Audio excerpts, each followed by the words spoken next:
না আসলে দেখেন মানে টু বি অনেস্ট আজকে দিনের শুরু থেকেই অনেক ড্রামা দেখছি আমরা সব প্লেয়াররাই।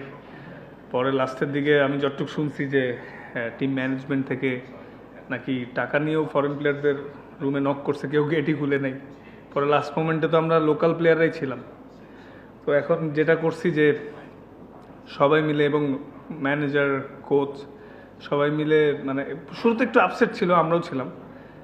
তো যখন 120 হলো এবং আমরা ব্যাটিং করে দেখলাম যে আসলে একটু এত ইজি না আজকের উইকেটটাতে।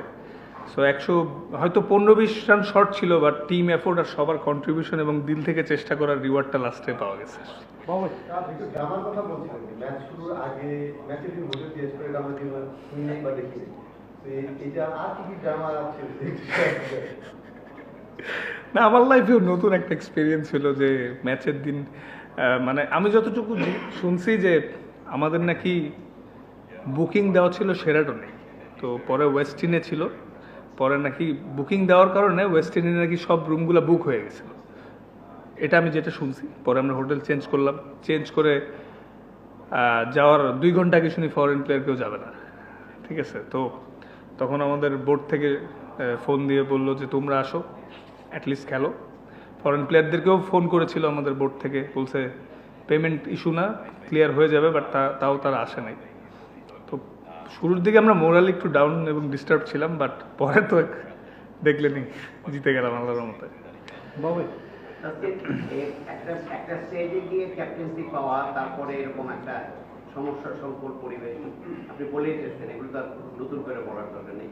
এরকম একটা অবস্থায় একটা টিমকে মোটিভেটেড করা এবং মোটামুটি এখন অনেকটা মানে কি বলবো ওয়ার্ড অফ সুপার ফোর, এই পুরো ব্যাপারটা অ্যাজ এ ক্যাপ্টেন আপনি এটাকে খুব চ্যালেঞ্জিং ছিল না, আপনি এনজয় করেন? না, আমি আসলে প্রত্যেকটা মোমেন্ট এনজয় করার চেষ্টা করেছি, কারণ দেখেন আসলে এনজয় করা ছাড়া তো ওয়ে নাই, যেহেতু ক্রিকেটই আমার ব্রেড অ্যান্ড বাটার আর প্যাশন। হ্যাঁ, তো মাঠে আমরা এনজয় করছি সবাই। হয়তো আমাদের লোকাল প্লেয়ারও কিন্তু তেমন বিগ নেমস নাই, 2-3 জন ছাড়া ফরেন প্লেয়াররা খেলে নাই। সো আমরা সবাই বলছি লেটস ট্রাই। সবাই অনেক পজিটিভ ছিল, আমি এনজয় করছি প্রত্যেকটা মুহূর্তে এবং সাহস করে করে চেঞ্জ করছি। এবং যেই যখন বোলিং আসছে সাপোর্ট করার ট্রাই করছি যে আমাদের হারানোর তেমন কিছু নাই, বাট আমরা আমাদের সেরাটা দিয়ে দেখতে পারি শেষ পর্যন্ত কি হয়, এবং পরে লাস্টে আমাদের পরে রেজাল্ট আসছে, এনজয় করেছি।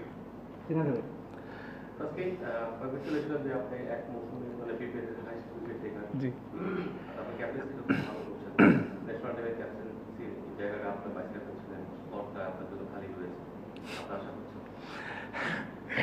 তো দেরি আছে এখন আসলে, আরো কালকে একটা ম্যাচ আছে, প্রসেসেই থাকি। যদি যখন সময় হবে সব কিছু সময়ের সাথে সাথে হবে। তকদির বলেও কিছু জিনিস আছে, সামনে অনেক ক্রিকেট খেলা আছে। জাস্ট ভাইয়া অ্যাজ এ ক্রিকেটার হিসেবে আমি এনজয় করতে চাই ক্রিকেটটারে, আর ইমপ্রুভমেন্টের ধারাবাহিকতাটা ধরে রাখতে চাই, আর আল্লাহ যাতে আমরা সুস্থ রাখে এটাই চাওয়া। আসলে ওইগুলো নিয়ে এখন তেমন চিন্তা করছি না, যদি সময় আসলে কখন আসলে পরে দেখা যাবে। ইন্টারন্যাশনাল ক্রিকেট যখন খেলেন, খারাপ খেললে সোশ্যাল মিডিয়াতে ট্রল হয় আর সমালোচনা, সেটা এক ধরনের বিষয় আর কি, পারফরমেন্সের কারণে শুনে। তো এইখানে আপনারা ফ্র্যাঞ্চাইজি লিগ খেলছেন, একটা ফ্র্যাঞ্চাইজি হয়ে, এবং একটু উইক টিম নিয়েও কিন্তু আপনারা 5টা ম্যাচ জিতেছেন এবং 2বার রাউন্ড খেলা দিয়েছেন টিমকে। এত সাকসেসের মধ্যেও আপনার পার্সোনাল কিছু অ্যাচিভমেন্টও আছে। এর মধ্যেও যে এই যে নেগেটিভ আলোচনা, হোটেলে আপনাদের সমস্যা হচ্ছে, মালিকের সমস্যা হচ্ছে, টাকা না পাওয়া, এবং একদমই খুব ছোটখাটো বিষয়, মানে মানে এর চেয়ে মানে নগণ্য বিষয় বা এর চেয়ে বাজে আলোচনা টিমকে নিয়ে হইতে পারে। হ্যাঁ, আপনার সোশ্যাল লাইফ, ফ্যামিলি লাইফ, বা আপনি ইন্টারন্যাশনাল যে আপনার যে কালার, আপনি একটা ক্রিকেটার, আপনি কেমন ফিল করেন? টু বি অনেস্ট, শুধু আমি না ভাইয়া, টিমের কেউই যখন এরকম ঘটে ভালো ফিল করে না। কারণ দিন শেষে আমরা বিপিএল আমাদের সবচেয়ে বড় টুর্নামেন্ট, এই টুর্নামেন্টে আমাদের সবার একটা এক্সপেকটেশন থাকে যে শান্তিপূর্ণ পরিবেশে থেকে খেলবো। কারণ যে পরিমাণ ক্রাউড হচ্ছে সব মিলে আগের তুলনায় জমজমাট বিপিএল হচ্ছে, কিন্তু আনফর্চুনেটলি আমাদের টিমের বিভিন্ন রকম প্রবলেম হয়েছিল। কিন্তু আসলে সবাই মিলে একটাই বারবার বলছিলাম যে যেহেতু আমাদের সবার নিজের প্রুফ করার জায়গায় একটা, যতই মানে সমস্যা হোক এগুলা মানে একটা সাইডে রেখে মাঠে এনজয় করতে হবে। কারণ সবার bread and butter, career, national team সব কিছু নিজেকে প্রুভ করার মঞ্চই এটা। তো এই জিনিসগুলোই আমাদের টিমের লোকাল প্লেয়ারদের আজকে সবাই বুস্ট আপ করছে। বাট ফিলিংসটা অবশ্যই নাইস তা, কিন্তু এর মধ্যে দিয়ে আমরা চেষ্টা করে যাচ্ছি। হ্যাঁ। আজকে ম্যাম দীর্ঘদিন ক্রিকেট খেলছেন, আপনার জীবন কখনো এরকম হচ্ছে সকালবেলা হোটেলে জানলেন যে হোটেল থেকে বেরিয়ে যেতে হবে, মানে হয় নাই, অনেক কিছুই নতুন এক্সপিরিয়েন্স হচ্ছে। আমার মনে হয় এইরকম প্রেশারে এত সমস্যার মধ্যে দিয়ে খেলাটা, এটা আরো ফিউচারে উপকারে আসবে। এত চাপের মধ্যে ভালো খেলতে পারলে সামনে খেলাটা অনেক সহজ হয়ে যায়। আপনি কি জানেন আসলে অনেক কারণে কিন্তু না, আমরা সবাই যেটা জানি, ভ্যালেন্টাইন গ্রুপের শফিক সাহেব এই টিমের ওনার, এটাই আমরা সবাই এটা জানি। আজকে through out your BPL career অনেক সময় দেখা যায় যে আপনি মানে থ্রু ড্রাফট কিংবা অপশন যেভাবে হোক, মানে একটা ভালো টিমে আপনার আসলে কোনো কোনো ম্যাচ হয় না। কুমিল্লা বা রংপুর এরকম একটা ভালো টিম, যে ভালো আপনার কো প্লেয়াররাও ভালো থাকবে, এরকম একটা টিমে হয় না। কোনবার সিলেটে ছিলেন, সেখানেও একটা মনে হয় আর্লি হোটেল থেকে চলে আসতে হচ্ছিল, টাকা পয়সা নিয়ে গাঁজা হচ্ছিল, এইবারও একটা স্ট্রাগলিং টিমের সাথে আছেন। সবকিছু মিলে কি মনে হয় যে বিপিএল এ যদি আপনার টিমের সঙ্গে কম্বিনেশনটা ভালো হয়, ওই ম্যাচআপটা ভালো হলে আপনার পারফরম্যান্সটা আরো বেটার হতে পারতো এই টুর্নামেন্টে? জি, এটা কিছুটা আনফরচুনেট। এই নিয়ে 4টা সিজন ব্যাক টু ব্যাক বড় টিমে খেলার সুযোগ হয়নি, যার কারণে তো এই বছর ড্রাফটে গেলাম। ড্রাফটেই ফার্স্ট পিকই আছে আমাকে পিক করে। তো এখন আসলে যেহেতু আর কয়েকটা ম্যাচ আছে, এগুলো এনজয় করতে চাচ্ছি। মানে আফসোস করলে ভাই, আফসোস করা ছাড়া তো কিছু নাই। বাট নিজের মোটিভেট করতে হয় যে প্রসেসেই থাকি, কিছু করার নেই, জিনিসটা কন্ট্রোলে নেই। হয়তো আল্লাহ চাইলে ভবিষ্যতে বড় টিমরা যদি মনে করে আমি তাদের নেওয়ার মতো প্লেয়ার, হয়তো একসময় নেবে।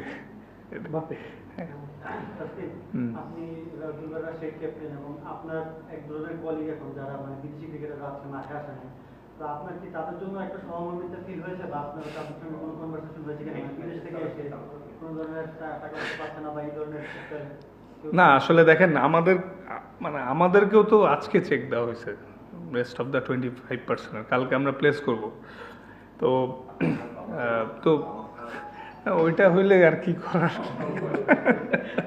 আই হোপ নট কোনো বাউন্স টাউন্স না হোক। হ্যাঁ, আপনারা কি তাদের পাশে দাঁড়িয়েছেন না, তাদের সঙ্গে কোনো ধরনের কনভারসেশন হয়েছে? না, এই উইকেটের মতো বাউন্স করলে চেক প্রবলেম আছে। আই হোপ এমন করবে না। ঠিক আছে, ইনশাল্লাহ আমরা সবাই পাবো। তো না, আসলে ভাইয়া দেখেন, মানে খারাপ তো লাগছিল ফরেন প্লেয়ার নিয়ে খেলতে চাই। পরে লাস্টে বোর্ডে আমরা রিকোয়েস্ট করছি যে আমাদেরকে লোকাল প্লেয়ার নিয়ে খেলতে দেওয়ার সুযোগ হোক, কারণ এখানে আমাদেরও তো ক্যারিয়ারের বিষয়। পরে বোর্ড অ্যাগ্রি করছে, বাট জিনিসটা আমাদের জন্য সুখকর ছিল না শুরুতে। বাট পরে ম্যাচটা জিতাতে একটু স্বস্তি পাওয়া গেল। মানে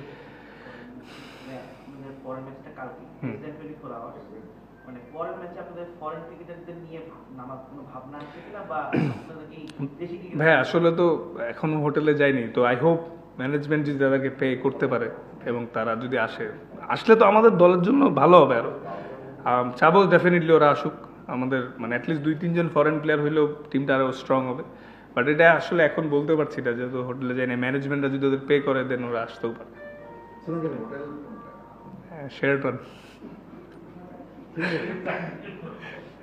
যাই ভাই। হ্যাঁ, আপনাদের পেমেন্টের যে বিষয়টা, আমি যতটুকু শুনেছি যে বিসিবি একটা আশ্বস্ত করেছে যে দে উইল পে। হ্যাঁ, হ্যাঁ, হ্যাঁ, হ্যাঁ, হ্যাঁ, বিসিবি এটা। উইল পে, এবং আপনাদের আপনারা এখানে মাঠে আসছেন খেলতে। জি জি জি জি 62 লাখ টাকার একটা চেক তাদের হাতে জমাও আছে, যদিও সেটা ক্যাশ হবে কি হবে সেটা পরের কথা। বাট এই অ্যাসুরেন্সটা আপনাদের জন্য অনেক বেশি স্বস্তির কি? জি জি, আসলে সবাই যখন আমরা অনেক ওয়ারিড ছিলাম, তখন ফারুক স্যার ফোন করে আমাদেরকে এটা মানে ইনশিওর করেছে যে টাকা পাইতে দেরি হলেও কোনো প্রবলেম নাই, ক্রিকেট বোর্ড পে করবে, তোমরা সবাই মন দিয়ে খেলো। এটাই, তারপর আমরা একটু স্বস্তি পেয়েছি। যেটা বলেন প্রথম দিকেই বলছেন যে টাকা নিয়ে দরজায় ঘোরা মারছিল, এই বিষয়টা একটু ক্লিয়ার করবেন? এটা আমি শুনেছি ম্যাচ শেষে যে ম্যানেজারকে বলা হয়েছে যে লাস্টে পয়সা নিয়েও নাকি ওদের নক করেছে, ওরা গেটই খুলে নেয়। ওরা ভাবছে যে এমনি রিকোয়েস্ট করতে আসছিল। ক্যাপ্টেন হিসেবে তো আপনার সাথে হয়তো বা আমি গেছিলাম, পরে ওরা বললো যে লুক, মানে টাকা না দিলে আমরা যাবো না। বললাম ঠিক আছে, ইয়োর কল। আমি আর কি বলবো, আমিও তো প্লেয়ার। Thank you.